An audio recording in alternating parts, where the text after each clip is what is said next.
Imagine waking up in silence. It's not city silence, not countryside, quiet, real silence.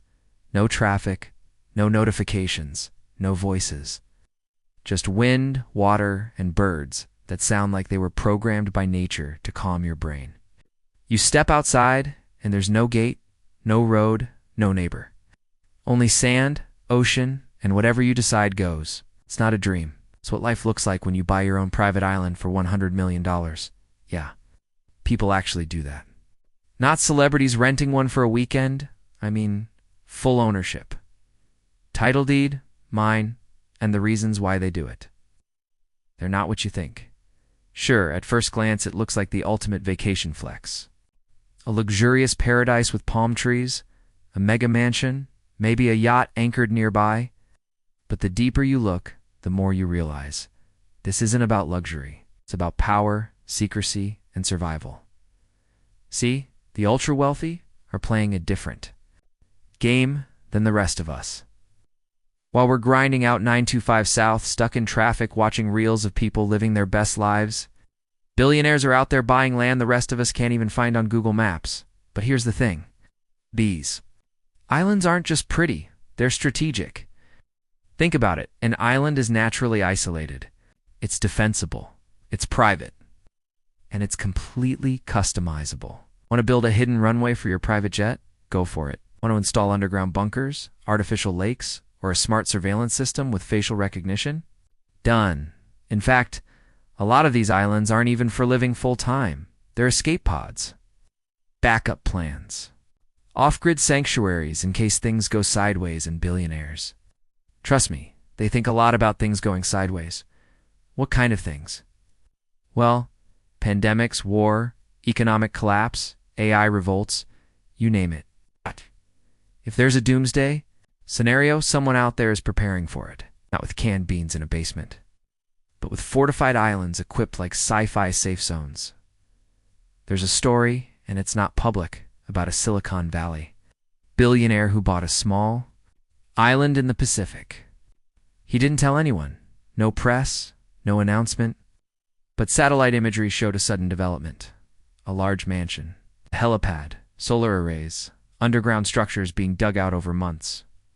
What's it for? No one really knows.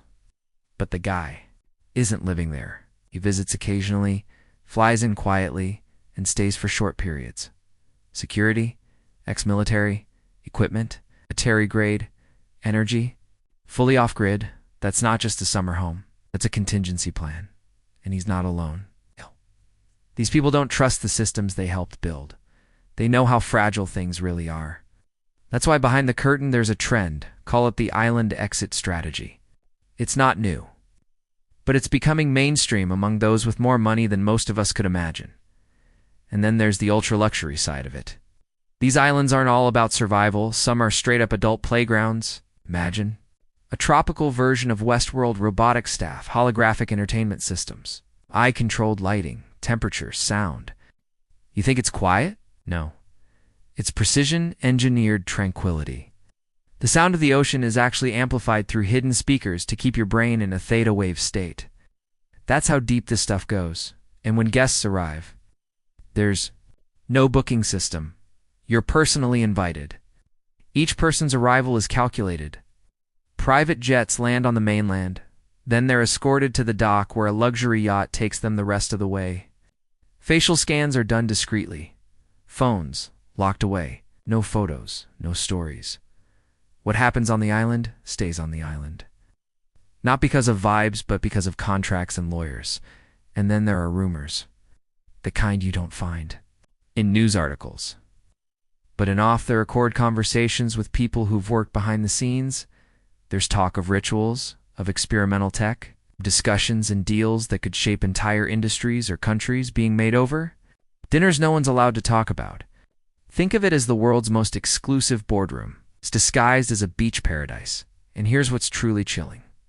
Some of these islands are reportedly equipped with AI-run environmental control systems. I'm talking about biodomes that mimic perfect weather, artificial ecosystems that adjust based on your mood, smart food systems that grow your preferences on demand. We're entering a phase where the ultra-rich aren't just escaping the world, they're simulating better versions of it for themselves. Meanwhile, back in the real world, most people have no idea any of this is happening because these islands, they're legally invisible, hidden behind shell companies, registered in offshore zones, operated through proxies. You can't even find out who owns them unless you dig through a dozen fake businesses, and even then, you'll hit a dead end. So if something big happens, a global shutdown, massive crash, a geopolitical event, they don't just hope they'll be okay. They've already got a boat waiting, a pilot ready, and an island that's been stocked. For 5 years, and while we're here asking if it's safe to drink the tap water, they're sipping filtered rainwater on an island with a climate-controlled beach. It's easy to think this stuff is fantasy. The money is real. The infrastructure is real. And the paranoia behind it, very real. The people buying these islands are some of the most powerful minds on the planet, and they're not doing this on a whim. The question is, what do they know? What data, what projections, what conversations are happening behind closed doors that make them think the best option is to disappear? Because the craziest part, these islands might be the first step.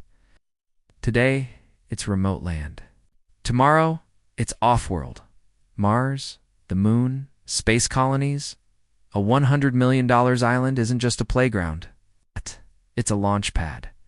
A lifeboat for when the ship sinks. A portal to somewhere the rest of us will never see. So the next time you see a drone shot of a stunning tropical island, think twice. It might not be just a vacation spot. It might be someone's escape route, their digital ark, their new kingdom. And if you're wondering why no one talks about this stuff, maybe it's because the people who know are already gone.